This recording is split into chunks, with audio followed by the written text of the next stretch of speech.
Yes, sir. Mm. Welcome to Nick Saban Jr. Sports Talk TV. Thank y'all for tuning in. And today, we got to talk about it. And I'm calling this game the War of the West today. The War of the West. The Right, War of right. the West. Man, J Pops, good morning. How you doing today, man? Morning. Howdy, man. Howdy.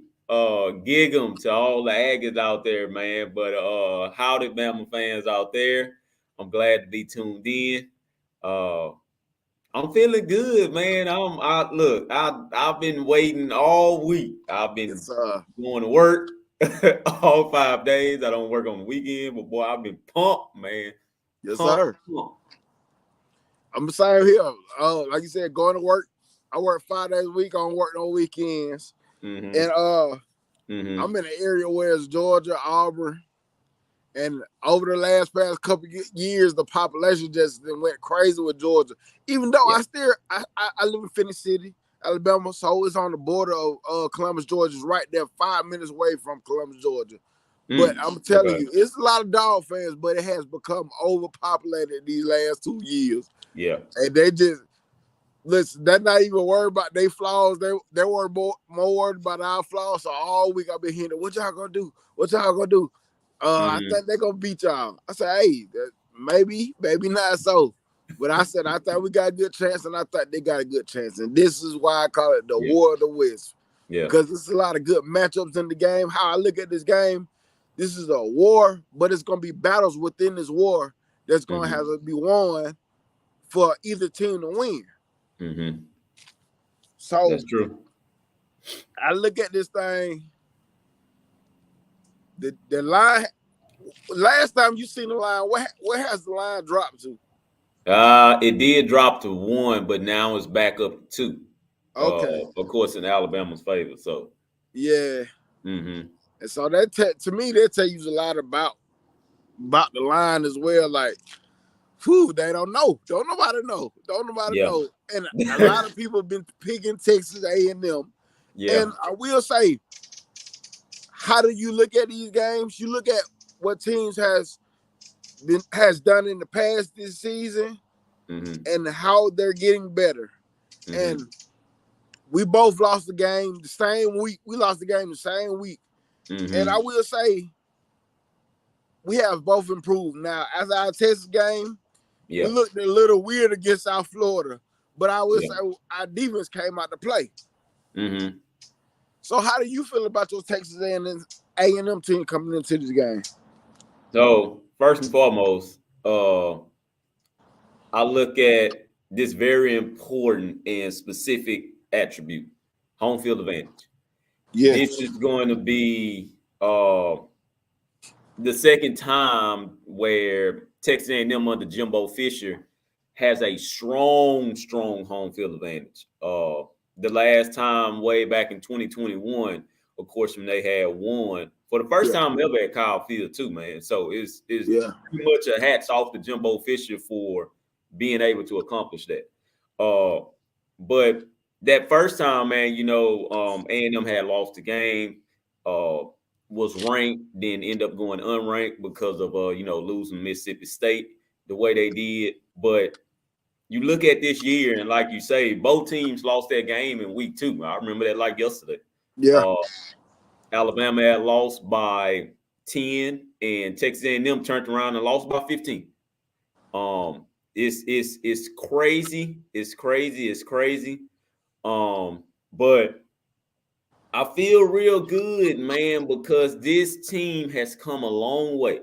Of course, this is year 6 under Jimbo Fisher. A lot of people said that he was going to, be in a hot seat. I'm not gonna lie to you. If Jimbo came out and he lost, and we came in this game at what we in the six weeks now, and Jimbo would have came in this game 2 and 3. Hell yeah, you probably would have seen him. He would have been nervous, scratching his head, all the above. But to be so much better after that Miami game is the reason to why a lot of Aggies around the country, as well as a lot of sports media outlets, they are picking Texas A&M. Like the defensive line has finally lived up to the hype. Yeah.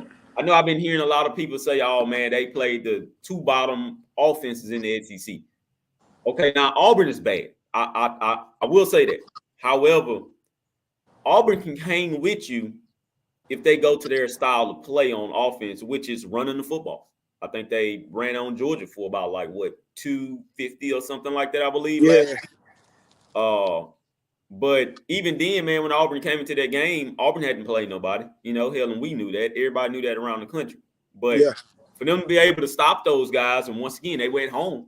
You have to think about that. For them to stop those guys at Kyle Field like that and win that second game at Kyle Field, that's starting to turn a lot of people's heads because Jimbo wasn't winning at Kyle Field, man. He wasn't winning against Alabama and Auburn.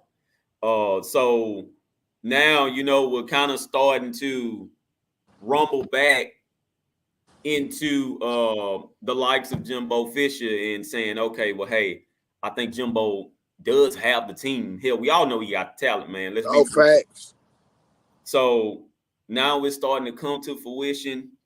This is his second time in a row, second year in a row of having the 4th best talented class in the nation.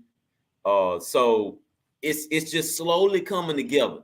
I feel like Max has gotten way better ever since he's been backing up Conor Weigman.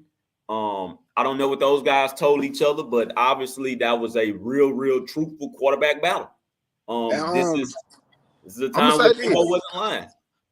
I'm gonna say this: the offense looks a whole lot better with Max Johnson in there to me.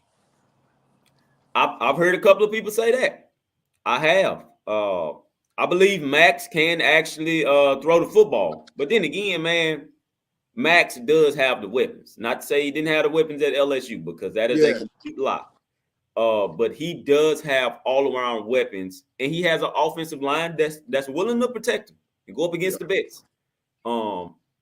It's ironically, man, to where the offensive line was getting was getting S on. I don't want to cuss on the podcast here, but the offensive line was getting S on for about a good 2 weeks. Yeah. And then you look up, the offensive line is barely giving up the sacks now. So they are willing to go up against the best. I believe this is one of those games where those guys did circle for a very long time, man. And it goes back to last year. That game was darn good, and that was when Jimbo was calling plays. Mm-hmm. I have no clue of what happened at the goal line right there, but that's on last year. Hell, we lost that game, and it is what it is. We were 5-17. So this year, man, I think they're way more balanced. It looks like no side of the football is better than one side. However, the statistics speak otherwise. We now have the number 5 defense, which is crazy to me. You asking me that when we come into the season, where we gonna be number 5 in defense right now? I would have told you that you're absolutely lying, man. You kidding? To have 7 sacks back to back like that's crazy to me. So I don't know, man. It's just a lot of things swinging in our favor. But like a lot of people has been saying, man, today will be the real I'm gonna hit you in the mouth test. Yeah. It is a put up or shut up weekend, and we haven't had one of those in a very long time. Very long time. I think for both teams too, exactly on that. Like we got a lot on the line, both of us. If we lose the game, either one of us, playoffs is out of the question. Depends on how the SEC West go. It gotta go crazy, but it's a lot on the line for both of us. And the reason why I feel so good about Alabama, because after that loss, I'm gonna say South Florida, it looked weird, but Jalen Milroe didn't play. But I'm talking about as far as the defensive wise. Defense been playing ball. Our defense been playing ball. And this what I'm backing on a lot is our defense. So then we came in the Ole Miss. We had an Ole Miss offense at 10 points. Mm-hmm. To me, that tells a lot about their defense. A Lane Kiffin offense to 10 points, them boys came to play. Yeah. Them boys came to play. They showed me they came to play. And last week, They played against Mississippi State. Gave up more than I want to, but still, it's an Mm-hmm. SEC team. You know what I'm saying? Whatever.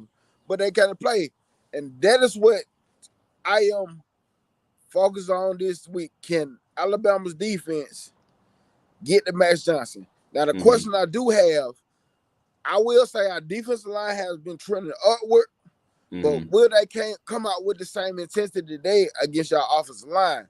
Because I feel like if we can get to Max Johnson and make him make irrational decisions, I think this can help us out in a lot of ways. I think because Max Johnson is a good quarterback, but he's a guy that if you get to him, start hitting him. I seen him make mistakes. I'm talking about as far as LSU days and even some now. You know what I'm saying?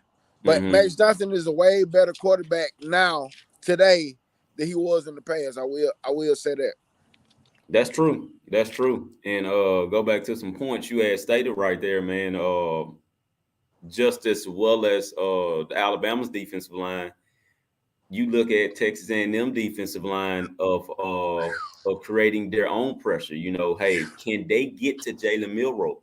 With Jalen Milroe being that fast, once he does find a hole, he has a running back vision. All right, that's no doubt about it. Once he finds that hole, he's going to take off. Hell, we seen it last year where the guys were right there for the sack. He looked at them. They looked at him. He saw the hole. They didn't see the hole, and he took off. You know, so it's one of those. Will you be able to contain Jalen Milroe? I know all week I talk about KJ getting contained and stuff like that. Well, guess what? KJ ain't Jalen Milroe when it comes to speed. All right. Jalen has speed that's out this world. He runs about as fast as some of the track guys out there. All right. So, but all in all, though, man, just like you said, it's going to come down to the trenches. Whose offensive line will hold up the most? Because it's going to be some sacks in this game. I expect it to be at least 2 to 3 sacks on both sides of the ball in this game. The question is, what quarterback can get away? The question is, what quarterback can actually stand there and deliver the ball before they get sacked, stuff like that. So I believe it's going to depend on a lot of experience. Of course, I've heard this too, and I've heard this from some Alabama fans. A&M does have the advantage when it comes to wide receivers. But it's going to come down to who can make the most plays when they get the ball in their hands. All right. That's fine with the catches, but who can make the plays? Who can make them? I believe A&M is going up against one of the better cornerback units, but then again, they seen the cornerback unit when they played Auburn. I think a lot of people are sleeping on that team, man. But Auburn does have a defense. They have some good corners. I tried to tell Georgia fans that last week before the game. I said, with y'all slow starts that y'all are known for right now at this moment, and Auburn having a good defense, I said that could be a difference maker. That could be the reason why I kept it close. And that's what happened. That's what kept it close. So now A&M is getting their chance to go up against a second defense that has even better defensive backs. You know, I know a primary threat in this game, and this is going to be a guy they're keying in on. I can see it happening before it happens. It's Evan Stewart. How can we take him out of the ball game? You know, I'm not saying injure him, but how can we take him out of this rhythm? You know, somebody has to jump those routes. Can we get 2-man on him? Can we get 3-man on him? But then when you get a lot of guys on him, you got to account for Noah Thomas. Okay, well, what is Noah going to do? Noah didn't play in this game last year. Anais didn't play in this game last year, but Anais caught pretty much the game-winning touchdown on last season. I'm not last season, but in 2021. Yeah. But then Alabama came back. You know, so will that be the guy again? Especially with his experience. He's a 5th-year senior. He's seen Alabama quite a few times. So man, it's going to depend on a lot. That offensive line that is going up against the Alabama's defense. Those guys are experienced as well. They've seen Alabama. They know the grit. They've seen Alabama at their lowest. They've seen Alabama at their best. And they're going to be challenged, man. This is when I say this is going to be a challenge. This is going to be a challenge, but the momentum has to swing from the 12th man. All right, the 12th man is the crowd.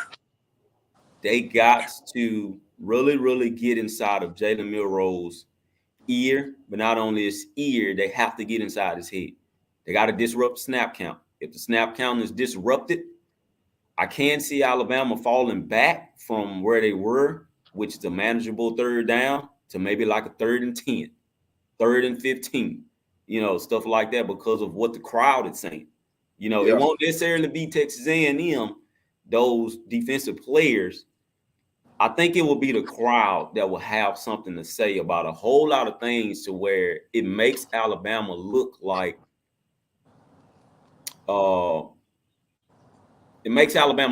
they're not moving the ball offensively, but they really are. But because of the crowd is being just that loud, it's going to play the snap count motion, and somebody's going to make some penalties.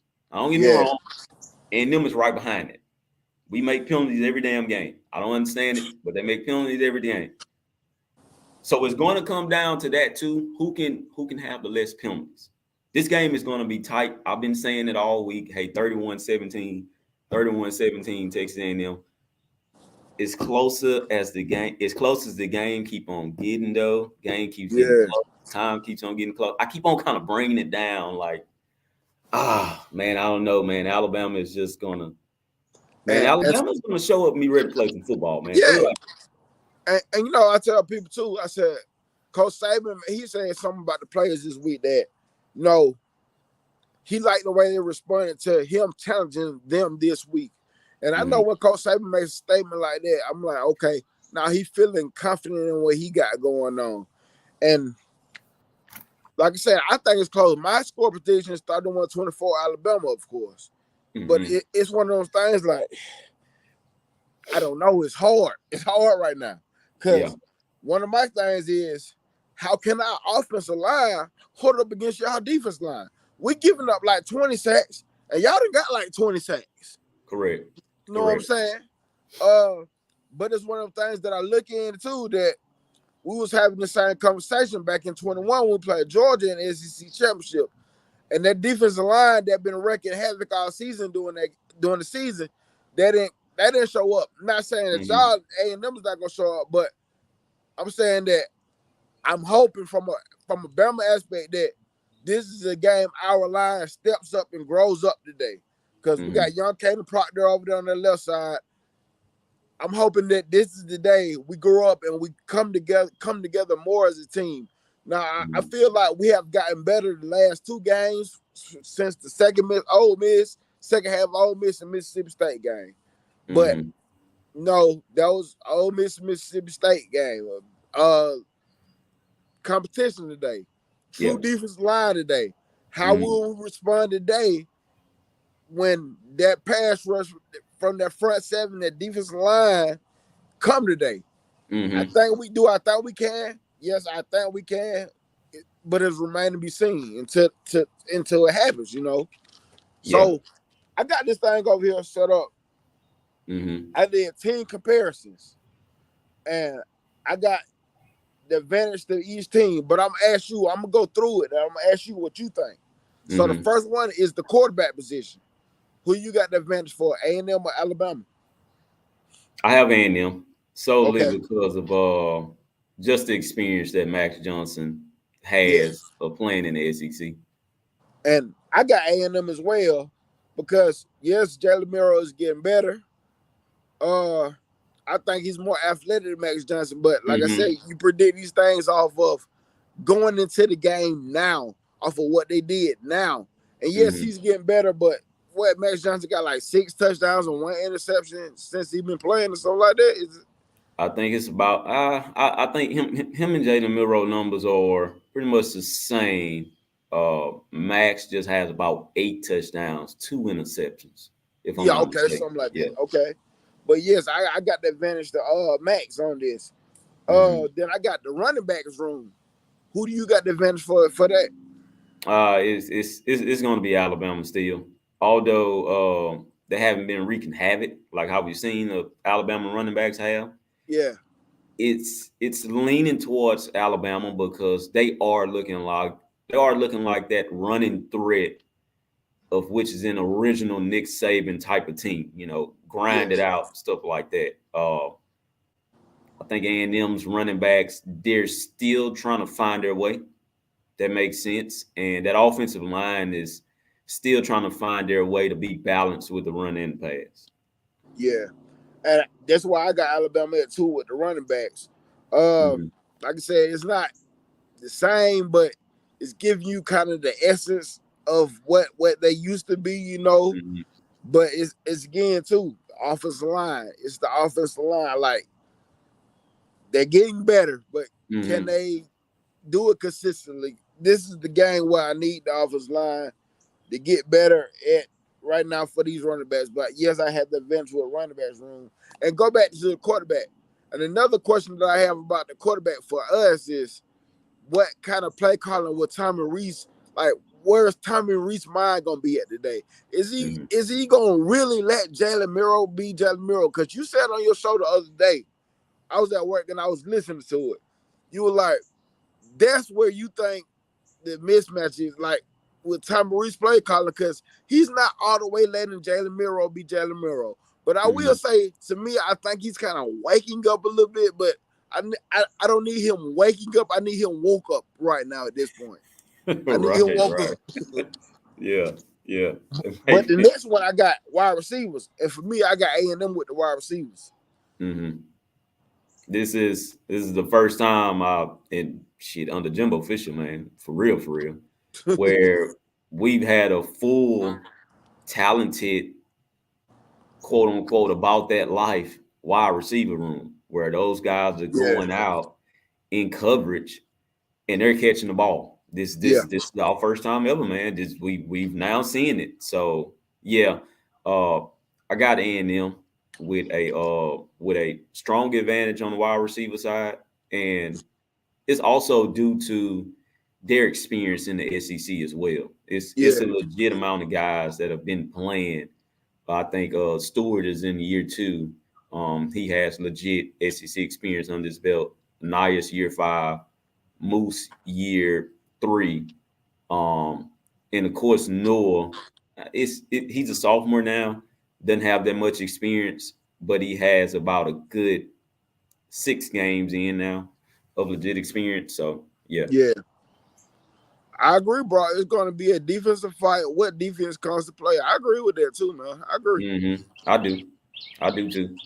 So, tight end room.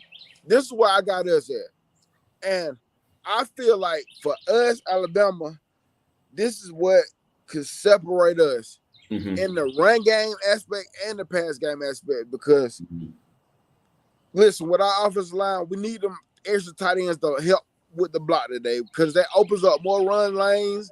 And when you bring them tight ends in, the defense cannot defend all them extra run lanes when you bring them tight ends in. And so this is why I say this will help us at. We got to do the Amari Kneeblack. He a mismatch nightmare. If we can get them tight ends rolling, and not just him, Amari Kneeblack, CJ Dupree, and Oots, those are some good pass catchers and good yards out to catch guys too. And I think this can help us a lot, tight ends in the run game and the pass game aspect. But what you say about the tight ends? Yeah, tight ends. I give Alabama the advantage on that, only because I've seen them use their tight ends more. And it goes back to what we were just talking about. It looks like an old school Nick Saban type of team. He's going to run his running backs, and he's going to use his big tight ends. A&M is not far behind, but we don't use tight ends with an S as much. Bobby Petrino is more of a spread it out type of guy. Now, don't get me wrong; he's going to involve Max Wright and Jake Johnson, but Petrino is going to sit there and find the matchup before he just says, "Hey, I'm using the tight end 25% of this game. You know, he's not going to do it. He loves using wide receivers on the routes, and he'll get those tight ends involved. You know, but no, Alabama. Give me Alabama on that. And I'm gonna take two of them out at the same time with this one. I got offensive line and defense line, and I got both advantages going to A&M on that one. Mm-hmm. Oh, you finished there? Yeah. Oh, okay. I'm sorry. I thought you had a little something. So, yeah, of course, the advantage, it swings towards A&M in that favor. However, Alabama is, an inch right there behind us. They are literally an inch. The only reason why A&M has that strong advantage is because those were the same guys that was on the field last year as freshmen, sophomores, and stuff like that. So most of those guys that is on that line now, they're all back again. Once again, this comes with legit SEC experience. Yeah. Those guys were recruited as highly 4- and 5-star kids, you know, coming from out of high school. But it took them some time, man. And they've now noticed that, you know, hey, we aren't in high school anymore. You know, so they're coming into the form of their own. It's just on a college level. And I think this is just credit to DJ Durkin on how the way he's starting to call his plays now. So that's the reason why I will give them an advantage. I do think you see DJ Durkin continuously put these guys in a rush the offensive line and get to a quarterback situation. You know what? I got to speak on DJ Durkin. He didn't came alone. Mm-hmm. He didn't came alone, bro. Yeah. We ready to fire him. It was one of them things that I'm like, he better than this. Yeah. And now he's showing that he's better than that. You know what I'm saying? Yeah. Mm-hmm. So, yes, I agree. So, the next one is the linebackers. And this is why I got us the advantage for linebackers. Our linebacker depth it came in, we expected to have a lot of depth, but a lot of good linebackers. And what I have been seeing from my linebacker play is what I expected them to do. I expected Tresman Marshall to transfer from Georgia to be good. I expected Deontay Lawson to be good. Lawson went down. Jahai Campbell came and stepped right in, and he filled the void. So I thought we have a really good linebacker crew. Kendra Blackshaw from the Texas guy from Duncanville. He actually started. He's shining now this season in his defense. So I like our linebacker crew against y'all linebacker crew. All right, so this gonna be the one where we slightly disagree. Slightly. Okay. The only reason why A&M has a better linebacker unit this year is because of how the way Edrin Cooper has been playing. He's been lights out so far. I think Chris Russell Jr. there, he comes in with some legit experience. I think he's in his 4th year, man, believe it or not. But Chris is in his 4th year. He has a really, really legit experience. Terrion York, the freshman, I'm not gonna lie to you, I did not know that he was gonna be that good. So he's starting to come into his own form as well. But like I slightly disagree. Now leaning on those linebackers for Alabama, man, the guy Blackshear. Of course, I know him. Of course, the state of Texas knows him. He came from Duncanville. That's one of our powerhouses down here. I did not know he was playing, so I'm curious to see what he's going to do. The other guys that you mentioned, I have seen those guys get out there, man, and that's a legit reason as to why their pass defense has been so good. Those linebackers, Alabama, man, they can run some coverage. So that's why this is going to be a tight battle here. Yeah, then we got another linebacker. We got another linebacker. He transferred in from JUCO, Justin Jefferson. He hadn't even been really playing like that on the on defense. He been special teaming it, but he good in pass coverage, and he ain't even been on the field, bro. That dude run like I think he a linebacker to run like a 4.3 or something like that. Okay. Yeah, I'm ready to see it. This is the most anticipated Alabama Texas A&M Man, matchup ever since Jimbo said what he said and Nick yeah, Saban said what he said. So yeah, facts, it's facts. anticipated, man. Then that's why I gotta call this the war of the West, because right now, bro, this is for the West. I don't care what nobody say. Yeah, Whoever wins this yeah. game, I can see them going on and taking up the West. Now, don't get me wrong, it's a lot more season after this game, so Mm-hmm. anything could happen after this game.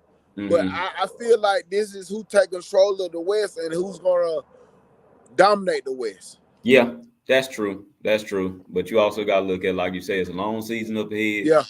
Jimbo hadn't beat Lane yet, so he has to go and prove a point against Lane. He hadn't beaten Mississippi State, but I do believe they'll get that win there. And also LSU, man. I'm sorry, you cannot count out LSU. Listen, A&M has listen. not won in Death Valley ever since they've been in the SEC. So that was the game I had. Well, I said A&M was going to lose. Now, from what LSU showed me, they ain't got no defense. I don't know. Maybe the defense gets better, but we're midway into the season. I don't know, man. I really don't know. But Jalen Daniels, that young man might go first round, man. Hey, this is what I said after the Ole Miss game. I said, if Jaden Daniels hadn't came up on people drop boards, I don't know what y'all looking at this point, because that boy going crazy right now. Wow, he looked like that Jalen that came from Arizona State, man. To be for real, yeah, facts. He's back. So yeah, we'll see. So the next one I got our DBs, and I like our DBs. I like our DBs, and what I do know about y'all DBs, I think in the past 25 or more, this one they kind of struggle at. But I will say this. We look at the stat, like I said, how we look at the games coming in. When you play these type of games, you can almost kind of throw that out the window because these guys come to play a different game when it's these matchups. But I like our DBs. I think we have NFL secondary all around. Right. But like I say, my question is, if our defensive line got to help, because anytime in the past Alabama has a great secondary, it's because we had a great defensive line. Okay. So people talk about our secondary the past couple years. Our defensive line ain't been getting no push. Yeah. Now they're seeming to get more push this year, and our secondary is showing up. But with the defensive backs, I got us. Yeah. Yeah. Strongly agree. Yeah. I love A&M to death, man. Don't get me wrong. But our DBs have not been great this year. Now, have they been getting better? They have. But like you just said there, it's all because of that defensive line play. You know, it's because of that defensive line play, man. That's the reason why you have been seeing A&M pretty much not give up that many passing yards. Like it's because of that D line is came into their own existence. Yeah. But the defensive backs, man, strongly all day long. Alabama. Can I say count out A&M's defensive backs? No, you can't. Why? Because they have just about the same amount of talent that Alabama has. So far as that defensive backfield is concerned. But like I say, man, DJ Durkin has been making changes. He should have Jacoby Matthews back there only because Jordan Gilbert should probably be out for the season, to be honest with you, or at least to the end of the season. So Jacoby is now starting to get some game play.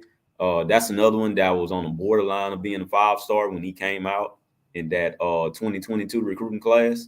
But also Tony Grimes. I haven't heard any noise about him potentially maybe being out there today, but I wouldn't doubt seeing him out there if he was to come out there, man. I wouldn't put it past him. But that's going to be another, pretty good 5-star cornerback. We haven't seen him play. So who knows how he plays in this system? But they're good but not great. I can't say they're good but not great, not at all. When it comes to DBs, it's going to be Alabama all day long. That's why I say I'm kind of seeing Nick Saban lean back into that. Hey, we're going to take this back. We're not going to be the new Alabama. We're going to take it back to more of the old school. mix it with maybe of the new school, but yeah, those defensive backs are looking like Nick Saban defensive backs. He said DJ Durkin was exposed against Miami, and his defense will be exposed again today. I will say DJ Durkin has gotten better since Miami, though. Yeah, I hear what you're saying, though, Eric D. But to me, Durkin has gotten better since then. Yeah. I mean, because you can look at it as our defense got exposed against Texas. When Texas came out there doing the pre-snap motions, and we looked confused. Well, what made me feel comfortable about our defense again is we did come out and play against South Florida. It was South Florida. But when Ole Miss came out there, Kiffin came out there trying to do the same exact thing. And I seen a big difference from Texas game, basically the same type of offensive coordinators. And I'm gonna tell you this about A&M. Petrino has the same capabilities. Don't think Petrino ain't gonna go out there and dial it up, because listen, Petrino gonna do something that people that I know he see. Our middle of the field be open all night like the Waffle House. Yeah. And he gonna attack that. Yeah. That's Petrino knows that, and he gonna attack that. I'm just be real. He gonna attack that. But how do we respond from it? I don't know how Kevin Steele responds to it. It's remains to be seen. And that's my biggest fear of Kevin Steele coming out there and just, hey, put the clamps down. I'm gonna be real, man. I know Kevin Steele. Yeah. I've seen his defenses at Auburn. I didn't really get a chance to see his defense at Alabama at that time because he was there so early with them. But I've seen his defenses at Auburn, man. Most of those guys that he's coaching on defense, they've all went to the NFL. Ain't gonna say all of them, but most of them has went to the NFL, man. They're gone, So he's known for having a good backfield, and he's known for wreaking havoc on the D line. That's the reason why the D line for Alabama has been so good this year. I agree. I'm not dumb to how the way Kevin Steele runs his game plan. Now, can you go out there and make a mockery of something that you may have seen on film study? Yeah, you can. Hell, you can do the same thing for us. You just said it. You can throw over our heads. We're now going to see if Jalen Milroe can throw those deep balls, because we all know he can throw them. Can our backfield be willing to step back and not take too many steps to where they're bumping into each other? I understand what he's saying about the Miami game, and that's totally true. Miami exploited us, man, early in the season. But at the same time, those guys didn't tackle well. Those guys they have done that better. They have done that better. Like defense, it was a question like, can you fix that fast? They fixed it fast. They're tackling better now on A&M. Like, for real, the defense is different to me now.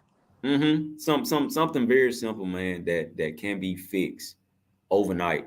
Just tackle. What you doing, man? Just tackle. Don't get a hand on them. Get both hands on them. If you can't get them that way, pull up that shoestring tackle. Get them. Get them to the ground. I think. That's the main thing. Like, that's what I tell my son. My son, he play middle school football. And that's what I be trying to tell them boys. I be like, listen, I know y'all like them hits, but the main assignment is get them down, bro. Get them down.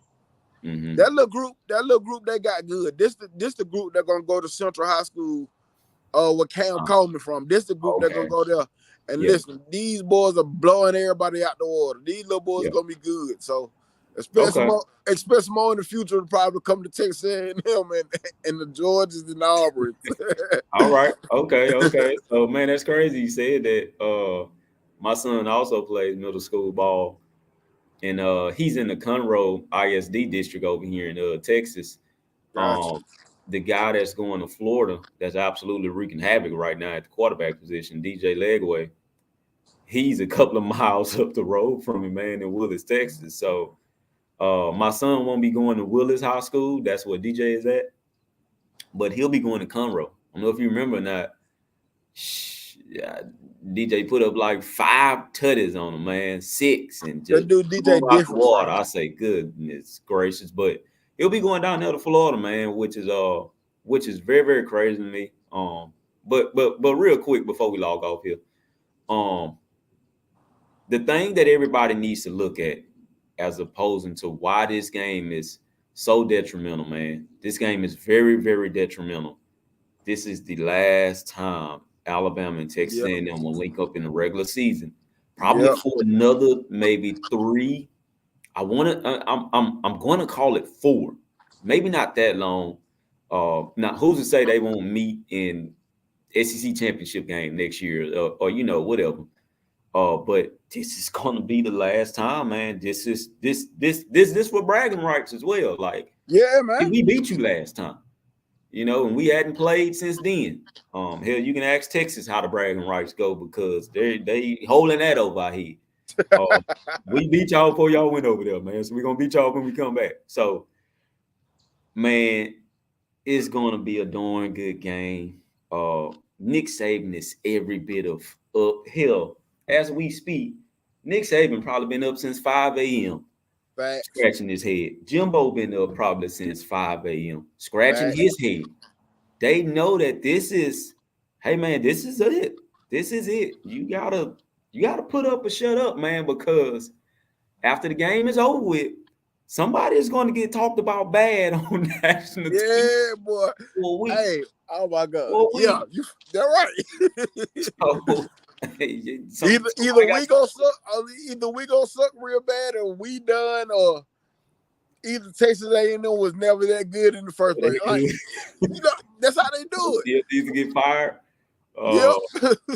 He's still paying them too much money. I'm just saying, man, it's going to be a lot of talking points.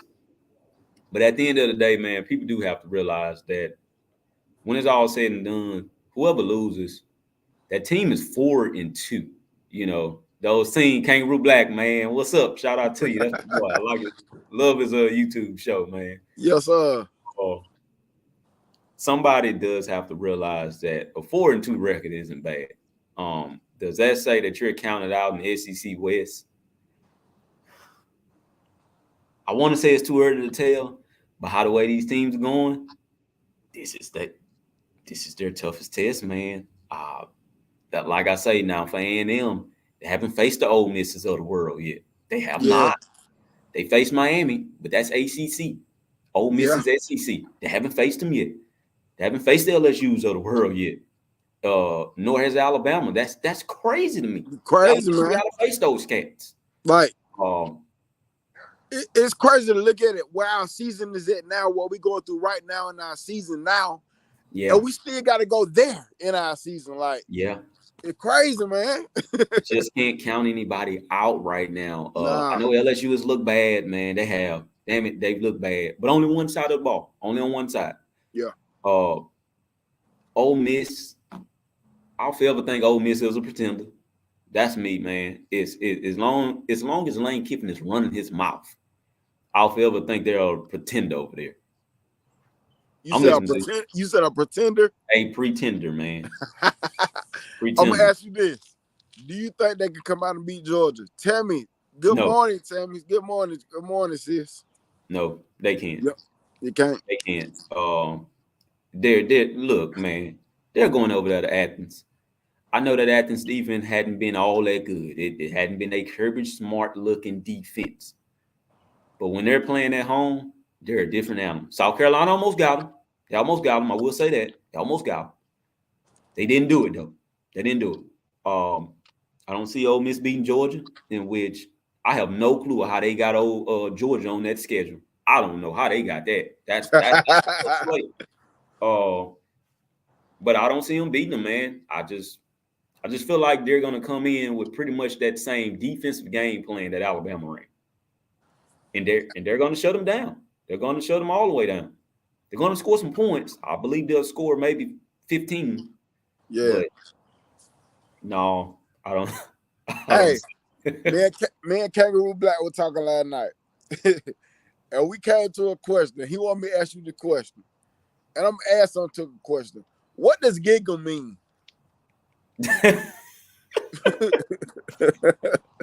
Man, I'm not finna answer that, man. Because, man, you have to go through a long history lesson.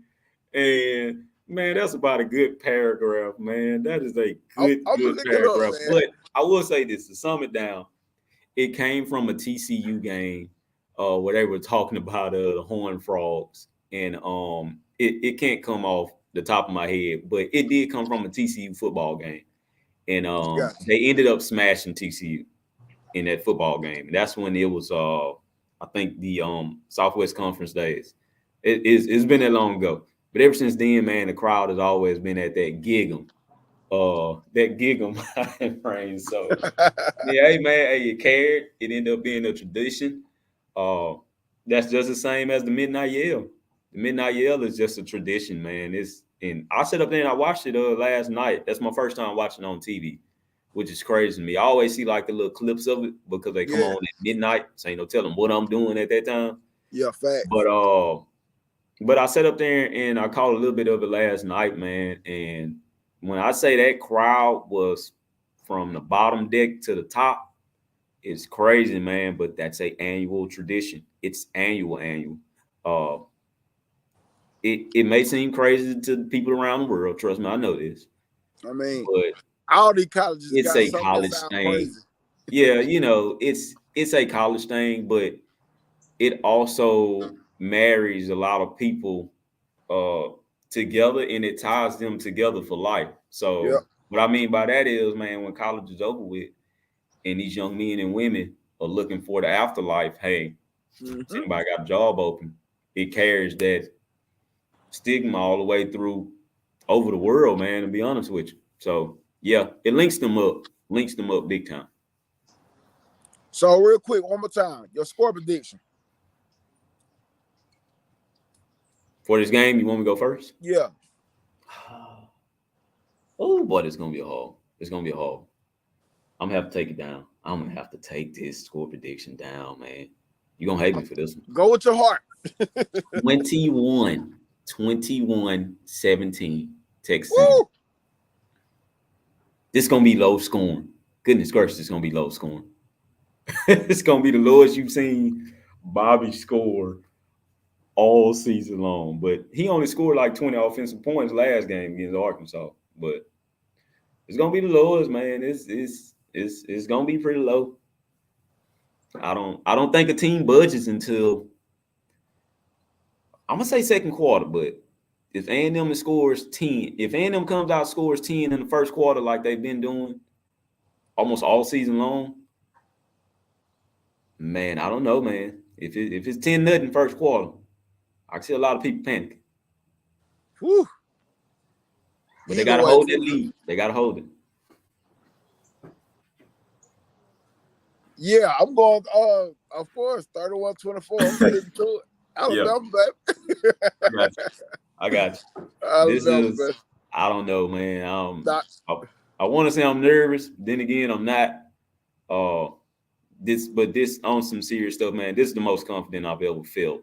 Yeah. About a Texas A&M team being under Jimbo Fisher. Ever since that week 2 loss, it's always a week 2 loss. Ever since that week 2 loss to Alabama in the 2020 season, and we got run out the building.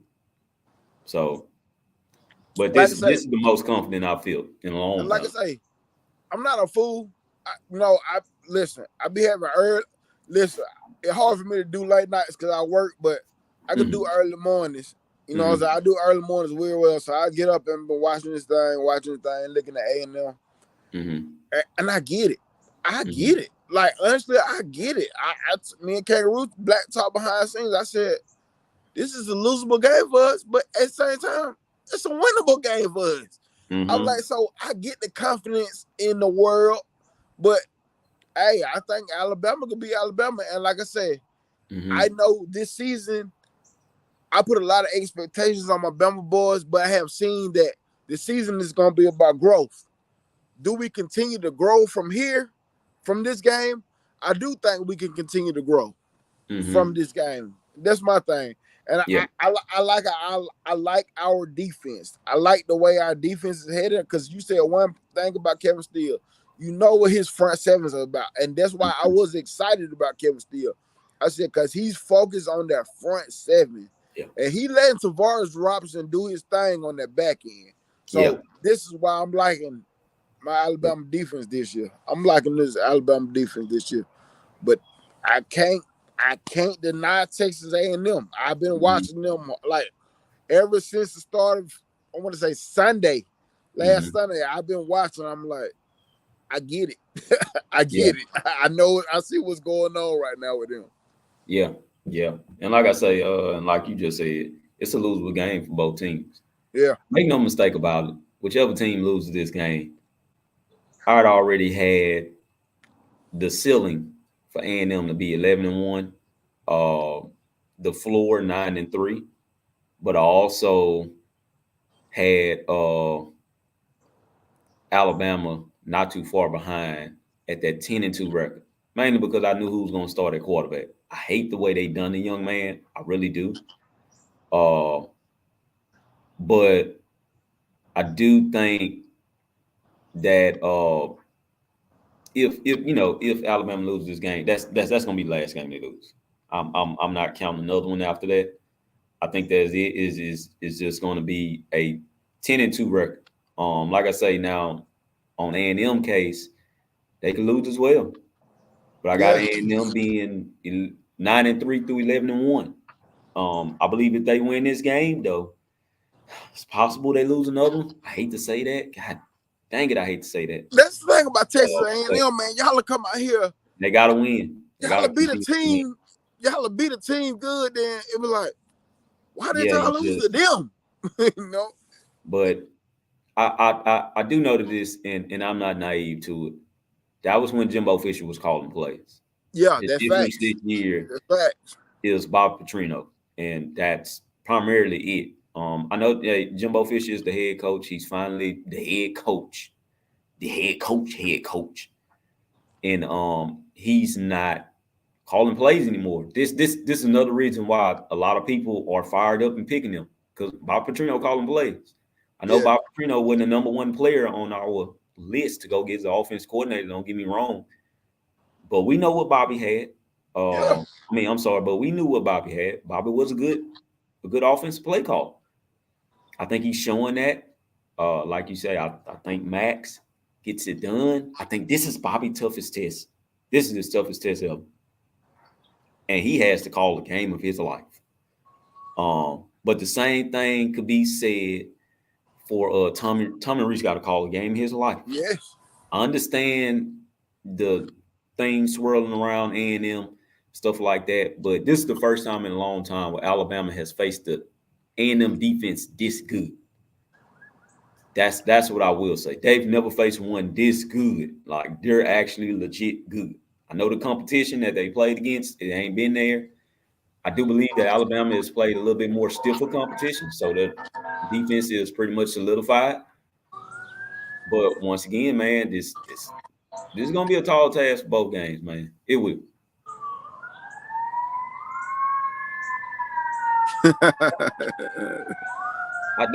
That's true. Black, I want to believe you, man, and I do believe you. At the same time, in the back of my mind, I gotta see it. I gotta see it every week. I gotta see you go out there and dominate every week. They got Tennessee next, man. I'm sorry, that shit is gonna be rocking.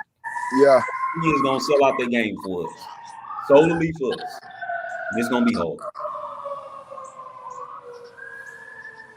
I agree, man. This is gonna be a hard-fought battle game, and of course, we're picking our sides. And I say we both got good points about why we're picking our side. Most people can say it's homer thing, but I don't even look at it as a homer thing, bro. I really think we both got legit points. You know, that's just me, honestly. And we should feel the way we feel about our team. You should feel, especially the way they're playing, is what I'm saying. Like, you can't deny the way they're playing that you shouldn't feel like that. The way we've been trending upwards, especially on defense. Like I said, my question mark is Tommy Rees. I see you waking up But today I need you fully woke. I need you to have 6 cups of coffee today. I don't need to see up there Coach Saban calling up to the booth and you like this. I don't need to see that from him today. I need to see him dialed up like in his zone today. You're this right. For Miro, because man, with Miro, you got a Lamborghini, but you looking like you learning how to drive right now. Like I say, I'm seeing him waking up, but hey, let's learn. Let's know how to drive and stop learning how to drive today. Let's drive the Lamborghini, man. Yeah, you're right. Same thing for DJ Durkin, man. Yeah. This game solely depends on these 2 defense coordinators. Yeah. Who will call the best game? DJ has waking up. I don't know if he's all the way woke yet. I don't. Because no team has really thrown the ball on him since the Miami game. So we will see, man. We will see. Are you a contender or a pretender? Fact. That's it. Are you a contender or pretender? I can't say that Alabama is the big dog like we've been seeing them be in the past. Solely because of the damn Texas game, man. I hate looking at that, but it went to the next game against South Florida, and I hate looking at that. It's like, what shit, man? Those were kind of back-to-back games. But I even looked at the Ole Miss and then the Mississippi State game. I'm just seeing one side of the ball, but like I say, we can talk about that one side. I'm just seeing the defense. Yeah. The defense is there. They're going to be there. Somebody has to account for both sides. Yeah. What defensive coordinator can call the best game, but also what offense coordinator can complement their defense. This is what it's going to come down to, man. Can you complement your defense? Because if DJ gets beat, I'm sorry, man. You need somebody that's going to say, okay, okay, hey, you want to make this a game. And you want to go back and forth like that. If it's a back and forth game, only because of experience, man, give me Max, and Max got the weapons. I don't know who he's going to throw it to. Don't get me wrong. I don't know if Evan is going to have a killer game. I don't know if Moose is going to have a killer game. I don't know yet. I don't know if Ananias is going to back up what he just said on this interview that he had. I don't know yet. Is it going to be the running backs? Can the running backs get through those holes that I talked about with the Alabama D-line? I don't know yet. Can the running backs get to the edges of the A&M defensive line? Because Shamar is fast. Don't get me wrong, Shamar Stewart. Yeah. And he really do run a running back down like how he does a quarterback. I don't know yet. Nobody has been able to get over there. So, man, we're going to see. Yeah. We're going to see. But, man, I'm going to let you go, man. And I'm going to send you the link to the other show. We started at, like I said, at 10:30. So you just hop on when you hop on, whatever. And I appreciate you for coming on, man. I don't listen. We gotta start having more conversations out here in the football world like that. It ain't always gotta be arguing, and it can be good football talk. And I feel like this was some good football talk today about both our teams, man. So I appreciate you for that, man. I appreciate you. Hey, no problem, no problem. I done went on air and said, man, I don't like Alabama. Alabama don't like us. I mean, it's a true thing, but I mean, man, that's just sports at the end of the day. Exactly. Shit, tell the truth, man. Alabama don't like A&M. Yeah, like seriously. And I'm gonna be real with you. Ever since Jimbo Fisher has been the head coach of that program, he's been a thorn in Nick Saban's side so far as the recruiting is concerned. I know this for sure. He has been a real thorn in his side, and Nick Saban knows that, man. He's like, shit, like, but hey, I enjoyed talking to you, man. Yes, sir. Talking to you at 9:30. All right, man. All right. Hey, no problem, man. Gig. Yes, sir. We out.